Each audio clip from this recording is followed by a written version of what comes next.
Mr. President. Every 5 years, Congress has the responsibility to fully fund the Federal Aviation Administration and National Transportation Safety Board to ensure airports across the country have the resources they need to bolster security measures and fulfill costs associated with meeting the demands of both national and global travel. As the Cowboy State continues growing, making sure the people of Wyoming have reliable, safe, and affordable access to travel is critical to maintaining our state's economy. The FAA Reauthorization Act of 2024 stands to not only further boost our thriving tourism industry, but eliminates burdensome regulations that challenge small airports across Wyoming and across the nation. For more than a year, I've fought to ensure that millions of Wyoming's tax dollars sent to Washington will be put to work to improve air travel across Wyoming.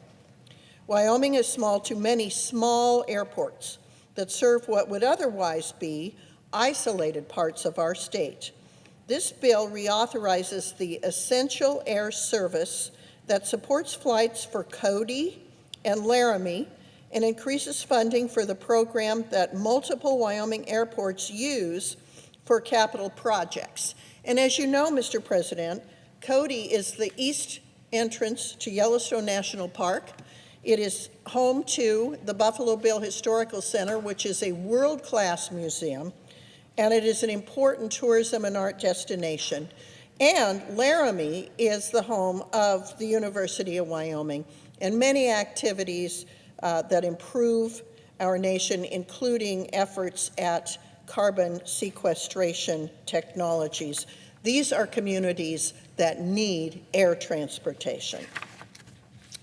The bill counters federal overreach that has threatened to burden airports by slapping them with multi-million-dollar expenses following arbitrary changes to federal funding criteria for airport runways and taxiways, or plunge essential renovations into sort of a regulatory purgatory. But thanks to critical improvements in this FAA reauthorization, not only will the Rock Springs Airport be spared from arbitrary new FAA requirements to pay for the upkeep of runways and taxiways, but Wyoming airports can now move forward with projects costing less than $6 million in federal funds without being subject to unnecessary red tape. These are the sizes of airports that we have in Wyoming.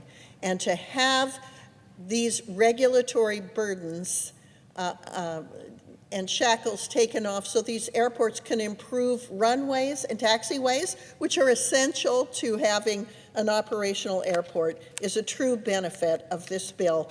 I want to thank the full committee, and I want to thank the chair and the ranking member for understanding the importance of our small airports. For too long, Congress has delivered FAA reauthorization bills that prioritize big aviation and overlook the needs of our rural airports. But this bill takes many of those rural airports into consideration. States like Wyoming rely on small airports to support entire regions of our state, and previous versions of this bill have reflected that misunderstanding. The bill we have in front of us fixes that misunderstanding. I am very, very pleased with how the treatment of small airports in this bill considered the needs of those small airports. While we work to meet the needs of the nation's largest airports, we cannot forget the small ones that work hard to serve rural America, and we have a responsibility to make sure this bill creates an environment where they can thrive and not just struggle to survive. My provisions included in this legislation help airports like Casper-Natrona International address air traffic control staffing shortages and waive unrealistic rules that require EMTs to be on site at every airport when rural areas are already grappling with medical personnel shortages. Unfortunately, these aren't the only challenges Wyoming airports face. My Western colleagues and I know better than anyone how critical these small airports are, not only for serving our rural communities, but also in fighting wildfires. Wildfires continue to devastate our Western habitats, and we need every tool readily available to mitigate the damage. Yet current regulatory hurdles dramatically slow response times. Every minute wasted trying to gain access to restricted airspace results in irreparable damage to wildlife, homes, and may even cost lives. My provision to this legislation eliminates costly hurdles to fighting wildfires and establishes a reimbursement program for airport sponsors to replace firefighting agents and equipment that meet military specifications. This legislation is a win for the state of Wyoming that will offer much needed support for our small airports and bolster our economy. Together, we have created a bipartisan and workable reauthorization that improves access to our nation's capital for all Americans, eliminating onerous regulations, and creates an environment where smaller airports can do more than just survive.